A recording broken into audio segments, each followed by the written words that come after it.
السلام عليكم ورحمة الله وبركاته. الحمد لله رب العالمين، والصلاة والسلام على أشرف المرسلين وعلى آله وأصحابه أجمعين. سبحانك لا علم لنا إلا ما علمتنا إنك أنت العليم الحكيم. رب اشرح لي صدري ويسر لي أمري واحلل عقدة من لساني يفقه قولي وما توفيقي إلا بالله عليه توكلت وهو رب العرش العظيم. Yang berbahagia Ustaz selaku pengacara majlis kuliah maghrib pada malam ini, yang berbahagia barisan ahli jawatan kuasa karya serta pegawai-pegawai masjid, yang berbahagia datuk-datuk, datin-datin, tuan-tuan dan puan-puan anak jamaah, khususnya anak-anak tahfiz.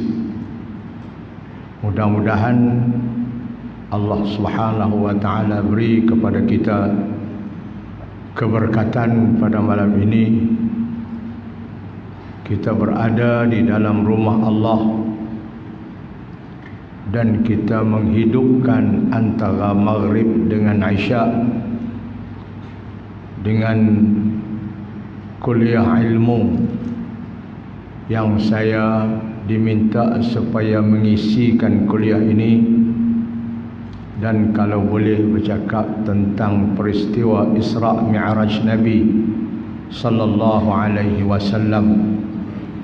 Saya mendoakan pada Allah supaya Allah beri taufik dan hidayahnya supaya saya dapat menyampaikan dan mengisi slot antara maghrib dengan isya ini, ihya bainal isya'ain ini, dengan sesuatu yang berfaedah kepada kita dunia dan akhirat.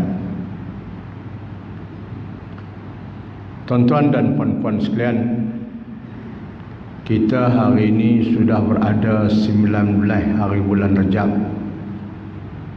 Besok 20 Rejab, 27 Rejab berlakulah peristiwa Isra dan Mi'raj Nabi sallallahu alaihi wasallam, di mana suatu penghormatan yang diberi oleh Allah kepada junjungan Muhammad sallallahu alaihi wasallam yang tidak diberikan kepada rasul-rasul yang lain sejak daripada Adam sampailah kepada Nabi Allah Isa alaihi salam, tetapi ianya hanya diberi kepada Nabi Muhammad sallallahu alaihi wasallam sebagai penghormatan kepada baginda dan penghormatan kepada kita selaku umat baginda alaihi salatu wassalam. Sebab itu di dalam salatul faraji disebut secara tidak langsungnya peristiwa Isra Mi'raj ini. Di dalam salawat ini bagi menandakan kebesaran Nabi dan bagi menandakan kehebatan Nabi sallallahu alaihi wasallam, maka kita sebut secara tidak langsung peristiwa ini di dalam salatul faraji yang kita baca, Allahumma salli salata jalalin wa sallim salama jamalin ala hadrati habibika sayyidina Muhammadin waghshahu Allahumma binurika kama ghashiyathu sahabatut tajalliyat fanazara ila wajhikal karim. Di sini disebut secara tak langsung peristiwa Isra di mana Nabi dapat melihat Allah sendiri. Fanazara ila wajhikal karim wa bihaqiqatil haqa'iq kallama maulahul azim. Dan di sini juga disebut secara tidak langsung dengan berkat kedudukan Nabi, Nabi dapat berkata-kata dengan Tuhannya sendiri ketika Isra Mi'raj, dapat melihat Allah sendiri, dapat berkata-kata dengan Allah sendiri. Kallama maulahul azim alladhi a'adahu min kulli su'. Allahumma farrij karbi kama wa'adta amman yujibul muttarra idza da'ah wa yakshifus su' wa ala alihi wa sahbihi amin. Ini salatul faraji yang jadikan amalan para ulama-ulama kita. Dan di dalam salawat ini, ketika kita bersalawat kepada Nabi, kita menyebut peristiwa apa yang berlaku dalam peristiwa Isra Mi'raj ini secara tidak langsung. Yang pertama, Nabi dapat melihat Allah sendiri. Yang kedua, Nabi dapat berkata-kata dengan Allah sendiri. Sehingga sembahyang yang 50 asalnya, Nabi minta kepada Allah, berdepan dengan Allah, dan Nabi minta dikurangkan daripada 50. Ya Rabbi khaffif anni wa khaffif an ummati fa inna ummati la tutiquha. Ya Allah, kurangkanlah sedikit daripada 50 itu untuk umatku ya Allah, kerana umat aku dia tak mampu nak buat sampai 50. 5 pun ada orang duk tinggal lagi tuan-tuan. Kalau 50 kah tak tahu nak kata lah. Nah, akhirnya Allah kurang daripada 50 sampai tinggal 5. Tetapi apabila kita mendirikan sembahyang 5 waktu, Allah tetap memberi pahalanya seperti 50 waktu yang diperdukan pada mula-mulanya. Jadi tuan-tuan dan puan-puan, satu peristiwa yang tidak berlaku alaihi wasallam, hidup Nabi selama 13 tahun di kota Makkah setelah baginda dilantik menjadi rasul. Memang sebelum dia jadi rasul pun dia duduk di Mekah dah. Dia dilahirkan di Mekah, dibesarkan di Mekah. Tapi ketika usia Nabi 40 tahun sampai 53 tahun Nabi berada di Mekah sebagai seorang rasul, mengajak umat, keluarga dan adik-beradik dia yang berada di Mekah supaya beriman kepada Allah, meninggal penyembahan bahala-bahala yang tidak memberi sebarang kesan dalam hidup manusia yang disembah dia. Akhirnya Nabi hidup di Mekah selama 13 tahun. 11 tahun Nabi berada di Mekah sebelum dia berhijrah 2 tahun. Dan setelah dia dilantik menjadi Rasul 11 tahun, berlakulah peristiwa Isra dan Mi'raj ini pada 20 bulan Rejab. Dan tahun ini, tahun 11 setelah Nabi dilantik menjadi Rasul, ketika usia Nabi 40 tahun, kemudian 11 tahun ketika usia Nabi 51 tahun, berlakulah peristiwa Isra Mi'raj ini. Dan peristiwa Isra Mi'raj ini adalah merupakan satunya penghormatan kepada Nabi dan umat. Yang kedua, untuk mengubat hati Nabi yang begitu sedih, hati Nabi yang begitu pilu, kerana pada tahun itulah Allah telah mengambil dua orang manusia yang banyak membantu Nabi di dalam usaha-usaha dakwahnya.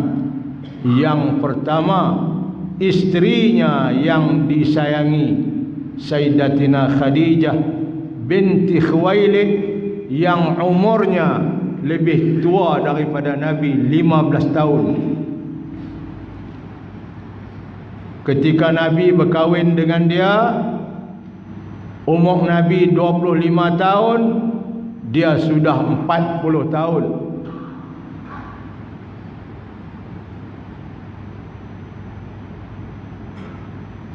Ketika Nabi menjadi Rasul selama 11 tahun, Allah ambil isteri ini. Isteri yang dialah orang yang pertama yang mengucap mengaku kerasulan Nabi Muhammad, mengaku ketuhanan Allah Subhanahu wa taala apabila Nabi dilantik menjadi Rasul ketika usia 40 tahun. Nabi balik daripada Gua Hira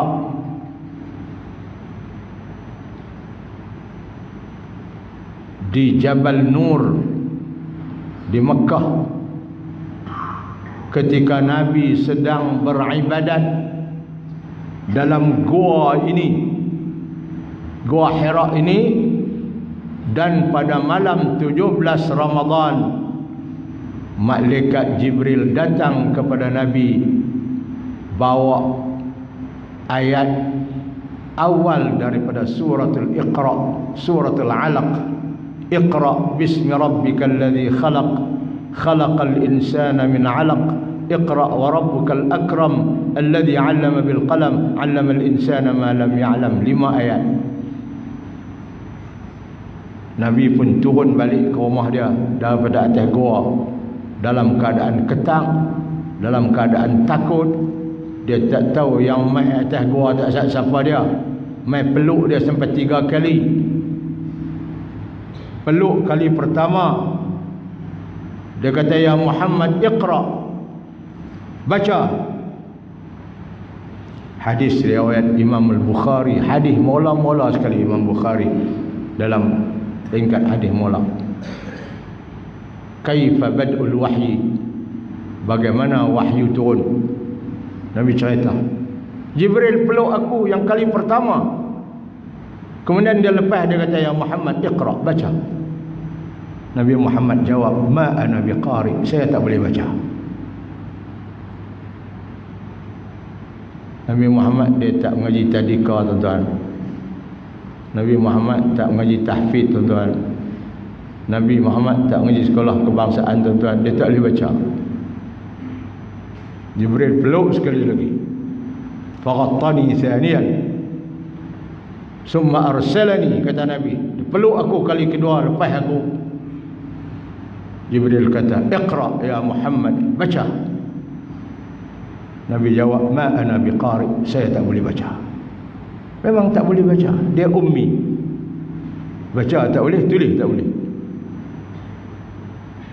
Nabi Muhammad tak boleh baca, tak boleh tulis. Bagi Nabi suatu sifat yang bagus.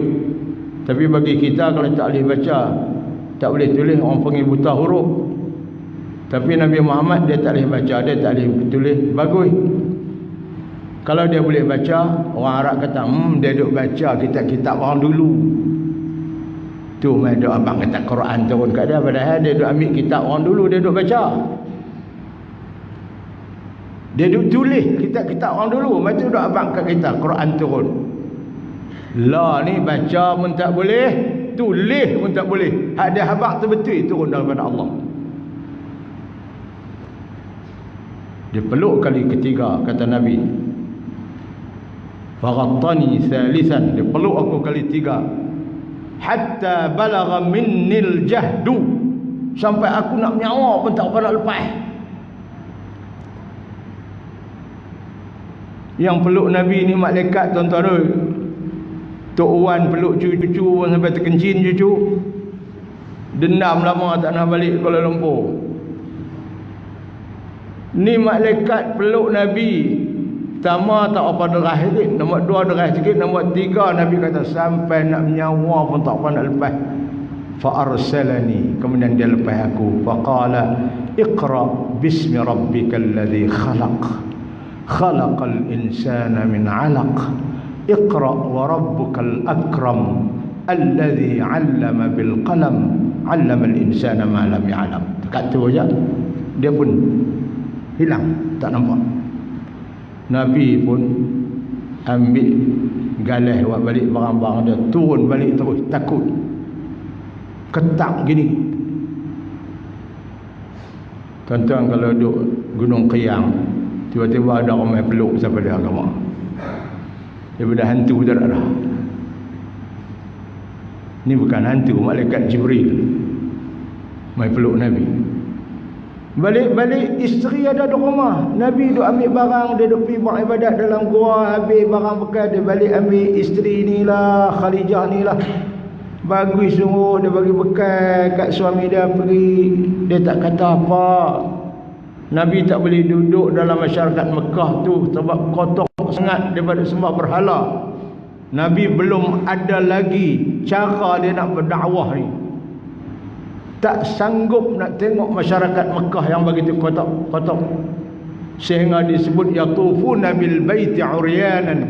Mereka duduk tawaf baitillah dalam keadaan telanjang. Tuan-tuan bayang tengok kalau tua-tua lalu kita telanjang. Lembu pun lari tuan-tuan, kata kau orang.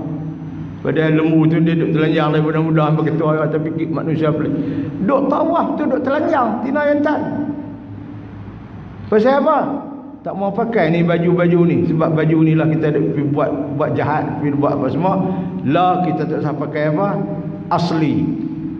Telanjang. Allah, Nabi tak gamak nak tengok. Punya huduh, punya perangai. Nabi naik, yatahannas fi ghar Hira, ay yata'abbad fi ghar Hira, kata Imam Al-Bukhari. Dia duduk buat ibadat sana. Apa ibadat bagus tu balik mai dalam keadaan ketak takut. Nabi kata kepada isterinya, dathiruni dathiruni, zammiluni zammiluni, tolong selimut aku, tolong selimut aku.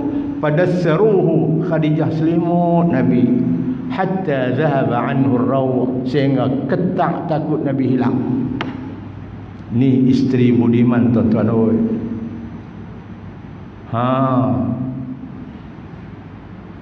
Nabi suruh selimut dia tak cakap banyak. Kalau bini kita tuan-tuan duk pergi tidur di gua, tuan-tuan balik suruh selimut. Dia kata ke mana? Awak tak suruh orang gua selimut, balik suruh orang rumah juga. Rumah duk ada pergi tidur dalam gua. Lepas tu ketak balik suruh orang tu. Kena boleh tiap mampu. Tapi Khadijah, Allah perjodohkan Nabi, walaupun umur dia tua pada Nabi 15 tahun, Allah perjodohkan dia kerana dia insan, seorang ummul mukminin yang cukup hebat. Dan Nabi tak berkahwin dengan isteri-isteri lain melainkan setelah Khadijah kembali ke rahmatillah.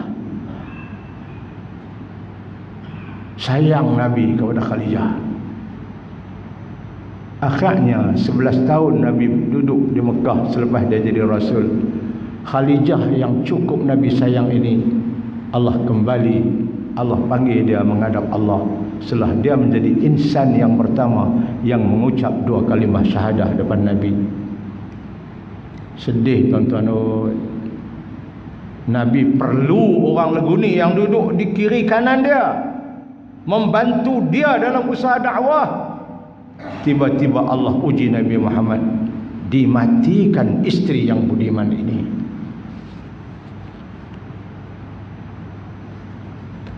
Allah.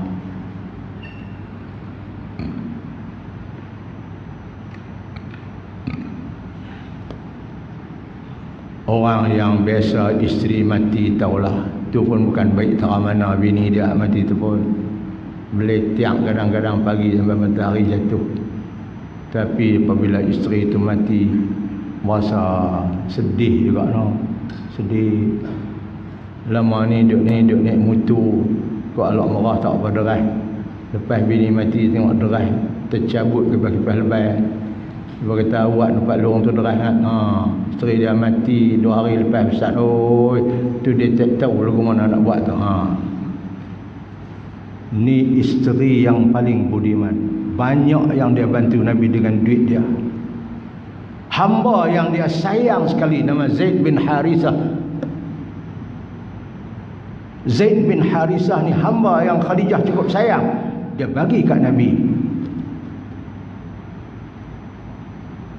Akhirnya Nabi kahwinkan Zaid dengan Ummul Aiman, dapat Usamah bin Zaid, cucu angkat Nabi yang cukup hebat. Tak lama kemudian tuan-tuan, Nabi duduk sedih. Isteri meninggal. Ada lagi orang duk bantu dia, pak penakan dia yang duk bela dia daripada kecil sampai menikah pun. Pak penakan ni lah yang pergi duduk urus perkahwinan mereka. Tak lama lepas isteri dia mati, dah berapa hari pun tahu, pak penakan ni pula mati. Abu Talib, ayah kepada Sayyidina Ali bin Abi Talib,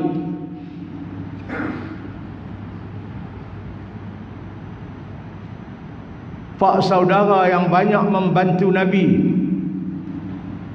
Akhirnya Allah ambil pada tahun 11 setelah Nabi dilantik menjadi Rasul. Hilanglah 2 kekuatan Nabi, isteri dan pak penakan. Akhirnya Nabi tak tahu nak buat lagu mana. Duduk di Mekah pun macam-macam orang buat kat dia. Akhirnya Nabi mengambil keputusan untuk pergi ke Taif. Taif ni tuan-tuan, jauh jugalah. Kalau kita duduk di Mekah nak pergi Taif ni, kata orang boleh sampai boleh semayang jamak qasar lah. Nabi ambil keputusan pergi ke Taif untuk nak mengajak orang-orang Taif. 2 kabilah terbesar di Taif. Satu Bani Hawazin, yang kedua Bani Thaqif, supaya membantu Nabi dalam usaha dia nak berdakwah ke jalan Allah. Orang Mekah ni, puak-puak Abu Jahal, Abu Lahab ni tak boleh dah. Mereka ni kuih melampau. Sebab itu mereka duk malu Allah kat pak penakan Nabi. Lah tu dah tak ada. Itu mereka duk malu Allah dengan isteri Nabi sebagai orang bangsawan dalam kalangan mereka. Lah isteri pun tak ada. Mereka kuih melampau, buat macam-macam, nak bunuh Nabi, nak itu, nak ini. Nabi pun pergi ke Taif dengan harapan orang Taif dapat membantu dia dalam usaha fi sabilillah ini. Gitulah tuan-tuan usaha Nabi sebelum dia hijrah 2 tahun. Pergi ke Taif tuan-tuan. Rupanya yang Nabi duk harap orang Taif bantu dia bertukar. Bukan mereka bantu dia, mereka musuh dengan Nabi hebat lagi. Orang di Mekah kata aja kat Nabi, hang gila, hang ahli sihir, hang gini. Tapi orang Taif aghrau sibyanahum, mereka suruh budak-budak mereka hambat Nabi, waramauhu bil hijarati, suruh budak-budak mereka baling Nabi dengan ketui batu, hatta udmiyat qadamahu, sampai luka kaki Nabi. Duk harap orang sana tolong dia, puak sana sambut Nabi dengan ketui batu.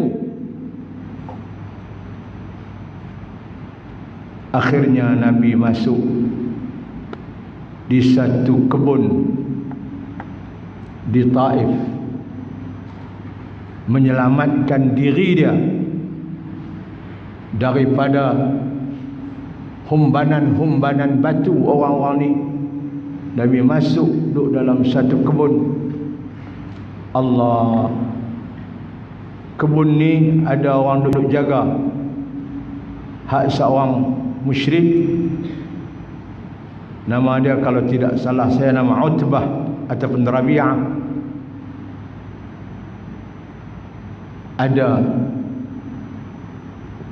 seorang yang duduk jaga kebun tu namanya Idas. Nabi masuk-masuk, lutut dia duka. Nabi duduk menyandang di pokok. Nabi berdoa kepada Allah. Saya pergi ke Taif baru ni bulan 11. Saya pergi ziarah kebun ni, duk ada lagi. Disuruh ditulis Idas apa tu. Saya pergi ajak orang situ bawa pergi. Saya pergi lah. Sebab kita duk baca sejarah. Nabi duduk dalam kebun ni. Nabi berdoa kepada Allah. Ni sebelum Isra' Mi'raj ni. Sebelum sikit. Isra' Mi'raj pun tahun 11 lah dia jadi Nabi. Peristiwa ni pun berlaku tahun 11 juga. Akhirnya Nabi berdoa dengan satu doa, dia panggil doa Taif. Al-Imam Al-Asma'i rahimahullah berkata bahawa doa ini sangat mustajab kalau kita doa ketika kita berada di saat-saat genting semacam mana Nabi. Nabi pun berdoa kepada Allah sambil mengangkat mukanya. Nabi berkata, Allahumma ilaika ashku dha'fa quwwati wa qillata hilati wa hawani 'ala an-nas ya arhamar rahimin anta rabbul mustad'afin wa anta rabbi ila man takiluni ya rabbi ila ba'idin yatajahhamuni am ila aduwwin mallaktahu amri in lam yakun bika ghadabun alayya fala ubali ghayra anna 'afiyataka hiya awsa'u li a'udzu binurika a'udzu binuri wajhika alladhi ashraqat lahu adh-dhulumat wa salaha 'alayhi amru ad-dunya wal akhirah min an tunzila 'alayya ghadabak aw yahulla 'alayya sakhatuk lakal 'utba hatta tarda wala hawla wala quwwata illa billah. Ini doa Taif. Tuan-tuan, hebat doa ni. Doa Nabi berdoa ketika dia bermunajat kepada Allah, minta. Dia habaq kata dia dihinakan oleh manusia. Dia tidak mempunyai kekuatan untuk berdepan dengan benda-benda ini. Namun demikian dia meminta kepada Allah, Tuhan orang-orang yang tertindas. Ya Allah, aku memohon kepadamu, kepada siapa yang engkau akan serah aku? Kepada seteru kah? Kepada orang luar yang bukan adik-beradik aku kah? Itu pun kalau engkau tidak marah, aku tak peduli itu semua ya Allah. Nabi berdoa lagu itu. Akhirnya seorang malaikat mai jumpa Nabi. Ya Muhammad, ana malikul jabal. Aku malaikat yang Allah suruh duk jaga bukit. Aku nak bagi tahu kat kamu, mau dak aku nak pelaga bukit-bukit yang ada di Taif ni? Biar puak-puak hak baling kamu yang kata kamu tu mati celah-celah bukit tu. Malaikat ni tuan-tuan, dia boleh pelaga bukit tu bagi depa tu mati celah tu. Nabi kata tak payah. Tak payah. Arju an takhruja min aslabihim dhurriyyatun tu'minu billah. Walaupun dia buat aku macam-macam, tapi aku masih menaruh harapan akan terbit daripada benih-benih dari tulang sulbi mereka itu anak cucu yang akan beriman kepada aku, anak cucu mereka yang akan membantu aku dalam usaha dakwah ini. Dia tak mau, pak dia tak mau, tok wan dia tak mau, ikut mereka. Tapi aku masih mengharapkan anak cucu mereka akan mau dengan aku. Sebab itu kamu jangan bunuh mereka. Mereka tak mau, tapi mereka akan beranak terbit anak-anak yang akan beriman dengan aku. Tu Nabi, tuan-tuan. Kalau saya malaikat tu mai, dia nak minta nak tolong, tawar pertolongan, nak pelaga bukit-bukit meripok tu mampu. Saya kata awak hamai lewat sangat. Muhammad awal pun tak payah elok. Tapi Nabi bukan lagu kita, tuan-tuan. Oi, jangan. Aku masih mengharap akan terbit daripada mereka tu benih-benih yang akan membantu Islam, membantu aku. Akhirnya betul, tuan-tuan. Anak Abu Jahal namanya Ikrimah bin Abu Jahal, sahabat Nabi yang banyak riwayat hadis Nabi.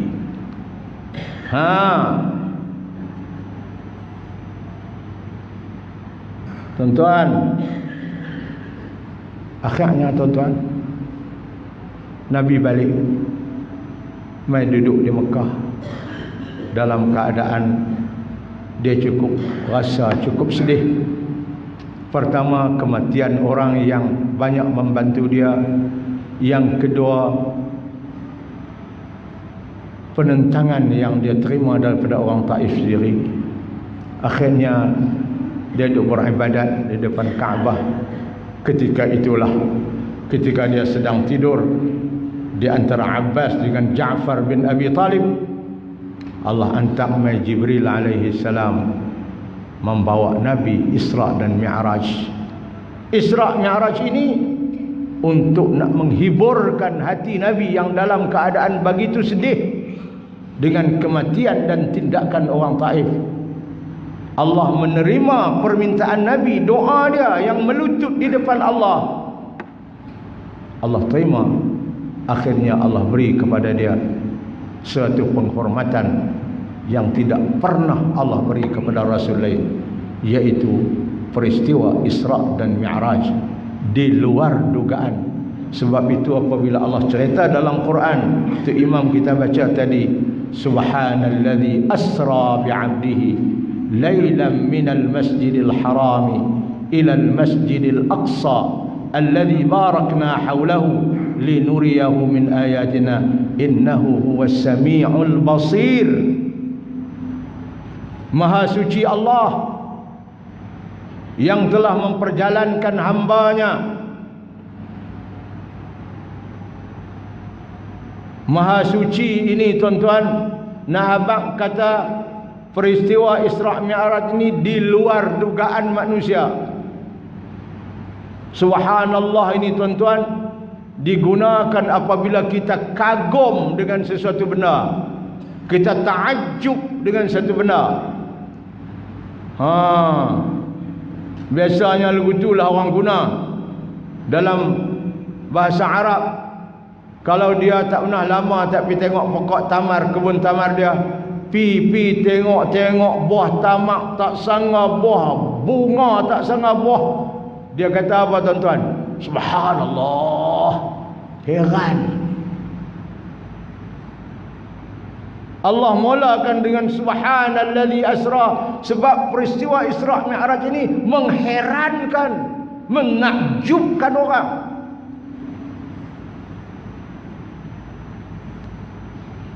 Yang telah memperjalankan, mengisrakan Muhammad dari masjid. Dan sekali akhir kali Allah kata, innahu, sesungguhnya Allah, huwas sami'ul basir, dialah yang mendengar, dialah yang melihat. Al-Imam Syekh Mutawalli Sya'rawi kata,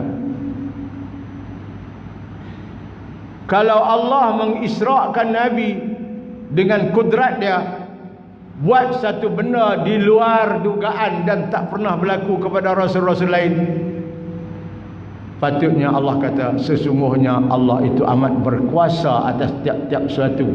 Tapi Allah tidak kata begitu. Sesungguhnya Allah itu amat mendengar lagi amat melihat. Apa pasal? Kita baca aja, kita tak pernah tengok. Kalau dah perjalanan yang begitu hebat, Isra Mi'raj apa semua, patutnya Allah itu amat berkuasa dalam buat sesuatu. Innahu ala kulli syai'in qadir. Tetapi Allah kata, innahu huwas sami'ul basir. Sungguhnya Allah itu amat mendengar dan Allah itu amat melihat. Nak habaq kat Nabi kata, apa yang depa duk kata kat hang, Abu Jahal kata kat hang, Abu Lahab kata kat hang, orang Taif kata kat hang, Kata hang gila, hang ahli sihir, hang itu, hang ini. Aku dengar Muhammad ni, aku dengar. Apa yang mereka buat ke hang? Tuju hang dengan batu, hambat hang, itu buat macam-macam kepada kamu. Hei Muhammad, aku tengok, aku lihat itu semua. Tu yang Allah tutup ayat tu dengan innahu was-sami'ul basir. Dia tak kata innahu ala kulli syai'in qadir. Nak abang kata apa tindakan yang jahat yang dibuat oleh orang kafir Allah dengar, dan apa yang mereka buat Allah nampak. Allah ni kalau dia dah dengar, dia dah nampak, dia tak akan biar Muhammad dia itu dilakukan perkara-perkara yang begitu keji pada pandangan Nabi Muhammad sallallahu alaihi wasallam. Sebab itu suatu penghormatan yang Allah beri kepada Nabi setelah dia balik daripada Taif, menerima bermacam-macam kata-kata dan bermacam-macam perbuatan. Allah bawa Nabi Muhammad ditemani dengan oleh Jibril alaihi salam naik pergi ke Baitul Maqdis, kiblat orang Islam yang pertama. Baitul Maqdis ini kiblat orang Islam yang pertama. Nabi Musa, Nabi Isa dulu pun mereka duduk semayang menghadap ke Baitul Maqdis lah. Nabi Muhammad pun turun terima Isra' Mi'raj semayang 5 waktu pun duduk menghadap ke Baitul Maqdis. Berlaku peristiwa itu pada tahun 11, 12, 13, 2 tahun lepas tu duduk di Mekah, duduk semayang menghadap Baitul Maqdis lagi. Pergi ke Madinah, 17 bulan duduk di Madinah, barulah Allah suruh menghadap ke Kaabah. Qad nara taqalluba wajhika fis sama' falanuwalliyannaka qiblatan tardaha fawalli wajhaka syatral masjidil haram. Disebut ahli-ahli sirah bahawa 17 bulan setelah Nabi berpindah pergi ke Madinah, barulah Nabi menghadap ke Baitullahil Haram, ke Kaabah semayang 2 rakaat. Katanya semayang Zuhur, Nabi menghadap ke Baitul Maqdis, 2 rakaat lagi Allah suruh menghadap ke Masjidil Haram, ke Kaabah. Maka tempat yang Nabi semayang Zuhur tu katanya disebut sampai sekarang ni Masjid Qiblatain, masjid 2 kiblat. 2 rakaat menghadap ke Baitul Maqdis, 2 rakaat lagi menghadap ke Kaabah. Di sinilah tempat stesen Nabi ketika Isra' daripada Makkah Baitul Haram pergi ke Baitul Maqdis.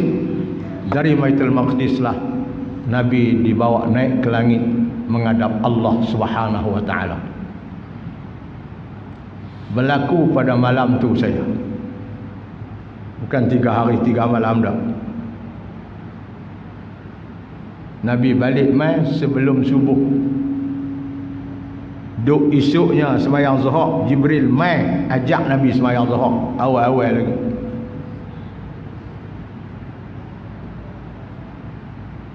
Apabila Nabi terima semayang, ringkas sikit, Nabi semayang terima asal 50, dan banyak lagi yang Allah Subhanahu wa taala sebut kepada dia ketika Nabi menghadap Allah dan menyebut at-tahiyyatul mubarakatus salawatut tayyibatu lillah.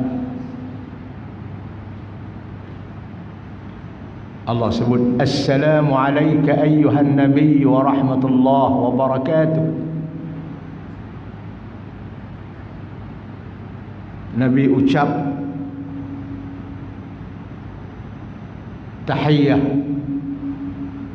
ucapan selamat bertemu dengan Allah, at-tahiyyatul mubarakatus salawatut tayyibatu lillah. Kita berjalan tahiyat tu, Hak itulah ucapan Nabi di depan Allah ketika Isra' Mi'raj. Hak itulah disuruhkan kita baca dalam tahiyat akhir sebagai rukun. Kemudian Allah sebut kat Nabi, Assalamu alaika, salam sejahtera ke atas kamu, hai Muhammad. Ayyuhan Nabi wa rahmatullah wa barakatuh. Allah ucap balik setelah Nabi ucap at-tahiyatul mubarakat. Kemudian Nabi jawab balik, Assalamu alayna wa ala ibadillahis salihin. Salam sejahtera Allah ke atas kami semua, umat-umat aku dan hamba-hambamu yang saleh.